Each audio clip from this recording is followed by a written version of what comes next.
Hello everyone, welcome to my channel. ಇವತ್ತು ನಾನು ಹೋಳಿ ಹಬ್ಬ ಪ್ರತಿ ವರ್ಷ ಯಾವಾಗ ಬರುತ್ತದೆ ಹಾಗೂ ಹೋಳಿ ಹಬ್ಬದ ಕತೆ ಹೇಳ್ತಾ ಇದ್ದೇನೆ. ಹೋಳಿ ಹಬ್ಬವು ಯಾವಾಗಲೂ ಫಾಲ್ಗುಣ ಮಾಸದ ಹುಣ್ಣಿಮೆಯ ದಿನ, ಅಂದರೆ ಫುಲ್ ಮೂನ್ ಡೇ ದಿನ ಬರುತ್ತದೆ.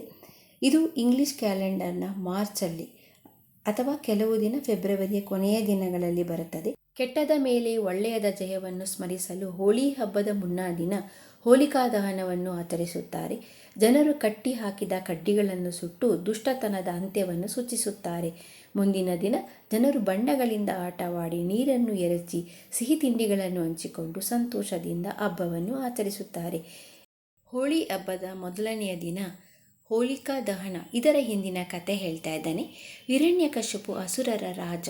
ತನ್ನ ಸೋದರ ಹಿರಣ್ಯಾಕ್ಷನನ್ನು ಸಂಹರಿಸಿದ ವಿಷ್ಣುವಿನ ಮೇಲೆ ಆತನಿಗೆ ತೀವ್ರ ದ್ವೇಷವಿತ್ತು. ತಾನು ಅಜಯನಾಗಬೇಕೆಂದು ಬ್ರಹ್ಮದೇವನನ್ನು ಕುರಿತು ಘೋರ ತಪಸ್ಸು ಮಾಡಿದನು.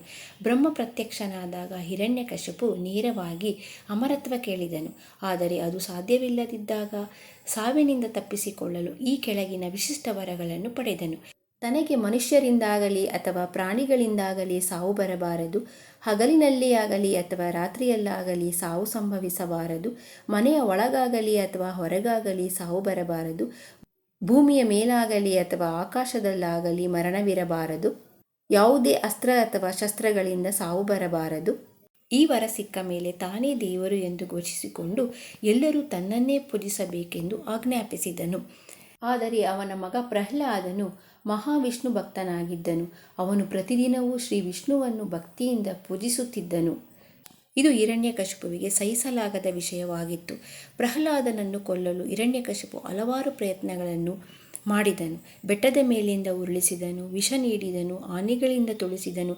ಆದರೆ ವಿಷ್ಣುವಿನ ಕೃಪೆಯಿಂದ ಪ್ರಹ್ಲಾದನಿಗೆ ಏನೂ ಆಗಲಿಲ್ಲ. ಕೊನೆಗೆ ತನ್ನ ತಂಗಿ ಹೋಲಿಕೆಯ ಸಹಾಯ ಪಡೆದನು. ಹೋಲಿಕೆಗೆ ಬೆಂಕಿಯಲ್ಲಿ ಸುಡದಂತಹ ಒಂದು ವರವಿತ್ತು. ಅಣ್ಣನ ಆಜ್ಞೆಯಂತೆ ಹೋಲಿಕೆಯು ಪ್ರಹ್ಲಾದನನ್ನು ತನ್ನ ತೊಡೆಯ ಮೇಲೆ ಕೂರಿಸಿಕೊಂಡು ಬೆಂಕಿಯ ಚಿತೆಯ ಮೇಲೆ ಕುಳಿತಳು. ಆದರೆ ಅಲ್ಲಿ ಪವಾಡವೊಂದು ನಡೆಯಿತು. ವಿಷ್ಣುವಿನ ಸ್ಮರಣೆ ಮಾಡುತ್ತಿದ್ದ ಪ್ರಹ್ಲಾದನು ಬೆಂಕಿಯಿಂದ ಸುರಕ್ಷಿತವಾಗಿ ಹೊರಬಂದನು. ಕೆಟ್ಟ ಉದ್ದೇಶಕ್ಕಾಗಿ ತನ್ನ ಶಕ್ತಿಯನ್ನು ಬಳಸಿದ ಹೋಲಿಕೆಯು ಬೆಂಕಿಯಲ್ಲಿ ಸುಟ್ಟು ಭಸ್ಮವಾದಳು. ಈ ಘಟನೆಯು ನೆನಪಿಗಾಗಿ ಇಂದಿಗೂ ಹೋಳಿ ಹಬ್ಬದ ಹಿಂದಿನ ರಾತ್ರಿ ಹೋಲಿಕಾ ದಹನ ಮಾಡಿ ಕೆಟ್ಟದ್ದನ್ನು ಸುಟ್ಟು ಹಾಕುವ ಸಂಪ್ರದಾಯವಿದೆ.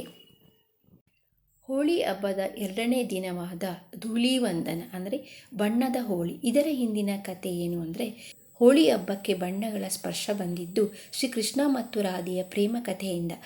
ಕೃಷ್ಣನು ಚಿಕ್ಕವನಿರುವಾಗ ಪೂತನಿ ಎಂಬ ರಾಕ್ಷಸಿಯ ವಿಷಪೂರಿತ ಹಾಲು ಕುಡಿದಿದ್ದರಿಂದ ಅವನ ಮೈಬಣ್ಣ ನೀಲಿ ಬಣ್ಣಕ್ಕೆ ತಿರುಗಿತು.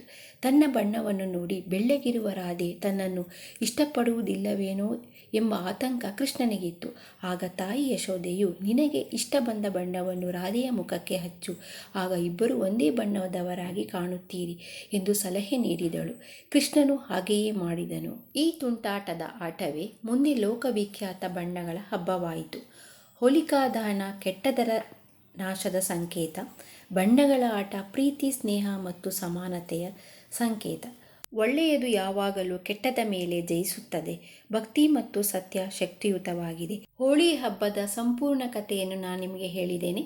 ಈ ವಿಡಿಯೋ ನಿಮಗೆ ಇಷ್ಟ ಆಗಿದ್ದಲ್ಲಿ ಪ್ಲೀಸ್ ಲೈಕ್ ಆ್ಯಂಡ್ ಶೇರ್ ಮಾಡಿ. ಹಾಗೆ ನನ್ನ ಚಾನಲ್ನ ಇನ್ನೂ ಸಬ್ಸ್ಕ್ರೈಬ್ ಮಾಡಿಲ್ಲ ಅಂದರೆ ಪ್ಲೀಸ್ ಸಬ್ಸ್ಕ್ರೈಬ್ ಮಾಡಿ. Thanks for watching.